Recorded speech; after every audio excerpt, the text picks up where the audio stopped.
YouTube comment compilations are proof that Rip Daddy loves you and wants you to be happy. Here we go. Share your funniest D&D story. Part 2, YouTube comments. In my first D&D campaign, I was a paladin, and the DM made the mistake of giving me the command ability. Basically, I can use any one-word command to influence an enemy to obey if they fail a saving throw. So early on our campaign, we went up against some goblins, and we were losing due to some unfortunate rolls. So in order to attempt to make some progress, I screamed, "Castrate!" at a goblin, and the DM let it happen, and because I rolled a 20. The goblin did so swiftly, and he angled his spear and removed the whole penis, sack and all. After the encounter, our group's halfling monk picked up the hastily removed genitals and asked the DM if he could affix it to his staff. He agreed and said, "The weapon is now called the Schlong of Destiny, and it deals 1d4 slosh damage and gives a bonus, boner, to intimidation roll." We kept it through the whole campaign until I extinguished the sun. That's an entirely different story, by accident, and our DM walked away, defeated by our stupidity. A friend of mine's character has a shape-shifting Skinwalker sort of ability and disguised themselves to be a big, burly dude so they could get into a fight tavern. Character is only 15 or something. Anyway, a little while later, he gets a room to do some shit, and who else than the person he's disguised as walked into the room. Dude's obviously confused as fuck, and player character tries to convince him that he's his long-lost twin brother. Aces his role, and has a heartfelt reunion with his brother, ending the session. Had the whole table laughing their asses off. Unfortunately, the guy decided to take him out in the woods and kill him in the next session. Don't really remember the reason why. I've got one that involves the deck of many things. To start, we need to talk about a friend of mine and fellow player. Let's call him Frank. Frank's pretty stupid, like sitcom dunderhead character stupid, and if they made a movie about his life, he'd be played by Adam Sandler. He had a habit of doing very annoyingly dumb things in this campaign that tended to set our party back considerably. We also need to talk about his mount. See, the DM, my dad, is a very funny guy. Frank was playing a paladin named Hydronos, and this was 2nd edition, so once your paladin reached a certain level, you got a mount. You normally rolled percentile dice to see what type of creature it was. 75% chance it was a horse, but the other 25% had lots of cool creatures, like a 3% chance of a griffin. Frank said he wanted a hippogriff, so my dad opted to just give him a ditzy talking hippo named Griff. This was no ordinary talking hippo, though. This was a talking hippo with the personality of a big, goofy, friendly dog that thinks it's still a puppy. Griff liked to sing Carol of the Bells with heavily malapropped, adjective version of malaproper, and mondegreened lyrics. "Dang, fries are done, dang, fries are done," as an inside joke. Not only that, but his stats. He could fly due to tiny, normal-sized dragonfly wings on his neck. He could use hypnosis, which Griff thought was genuine sleep by hypnosis, but actually was where he would walk up to someone, repeatedly say, "You are getting sleepy," right to their face, and they'd fall unconscious from his bad breath. Griff could also use the spreader attack, which was where he'd turn around and spray hippo diarrhea all over the floor such that people began to trip and fall. He also had a bite attack that dealt 1d20 in damage, and he could cause a small earthquake by dancing around. Now, onto the deck. My dad always likes to come up with additional homebrewed cards for the deck, so that we can use an actual deck of playing cards. Black cards are bad, red ones are good. You drew Ace of Spades, that's ruin. One of our other players drew a homebrewed black card that gave him a bifurcated colon, meaning he now had 2 anuses and 3 butt cheeks. Stuff like that. Now, this is where Frank comes in. Keep in mind, the DM had legitimately shuffled the deck before we started drawing. At first, Frank drew a card that gave him 3 wishes he could cash in at any time he wanted, as per a genie or the wish spell. After that card, he drew a black card that subtracted 4 from his intelligence. Next card gave him Ken doll anatomy. Because of his stupidity, Frank was under the impression that the rules of random probability dictated that a given string of bad luck must be immediately followed by an equally long string of good luck. Next card took 3 from his wisdom. Next card morphed his nose into a floppy penis shape, not an actual penis, just shaped like one.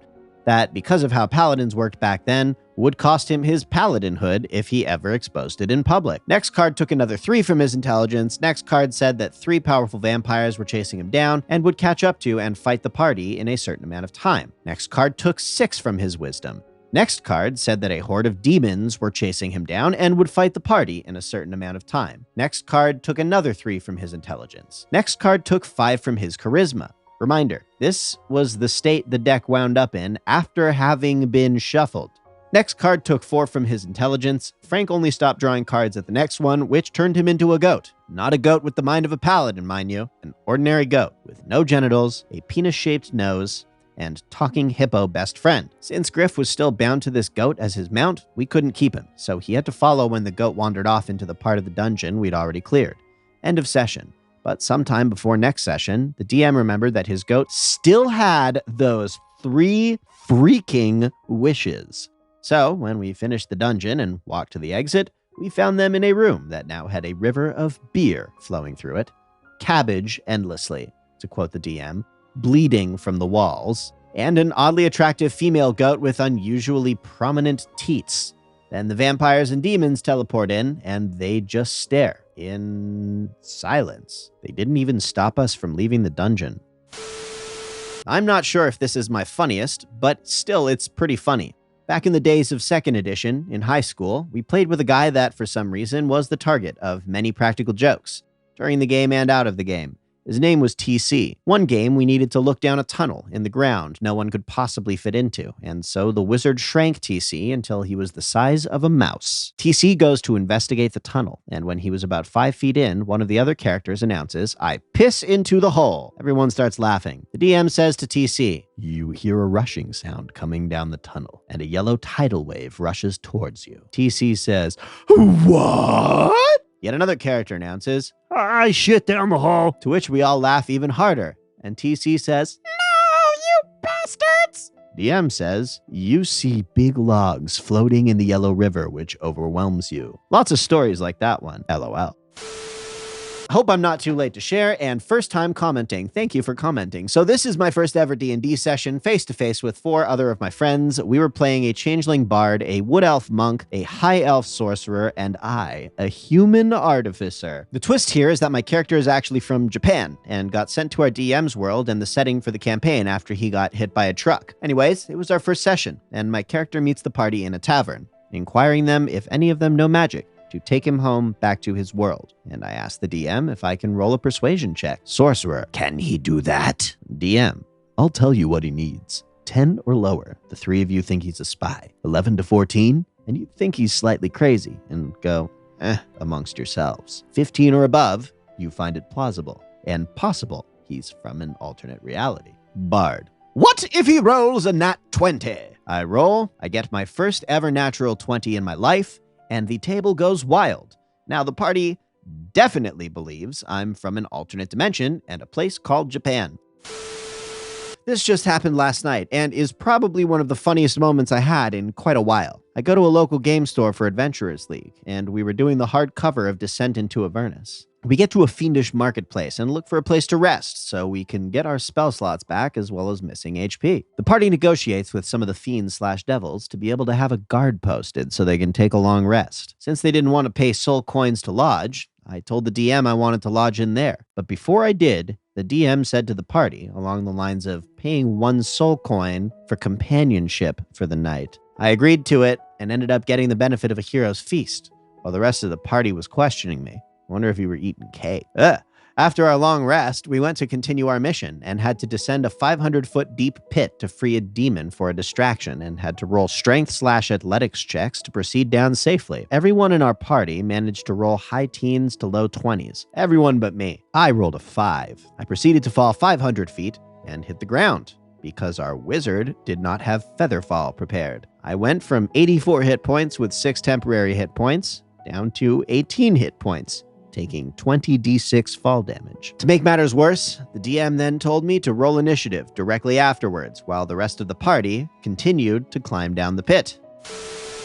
Hello, my fluffy little pound cakes of infinite cosmic gratitude. Thank you for attuning your visionary consciousness to this video. Thank you for submitting your stories, and thank you for listening all the way to the end. If you're new here, please say hello in the comments. If you're a Ripper connoisseur at this point, tell us your favorite topic so far. If you are lacking in caffeine and wish to manifest a wellspring of energetic abundance while supporting this channel, please consider copping a bag of Joe from our D&D friends over at Adventurers Coffee Company with our special one-of-a-kind discount code. And if you want to hang out, shoot the shit, shenanigan, and argue over porn with all of us who are working to grow this luminary community, check out our Discord server. Links are all in the description. Thanks again for hanging out. Please sub for Nat 20s. and we'll see you next time.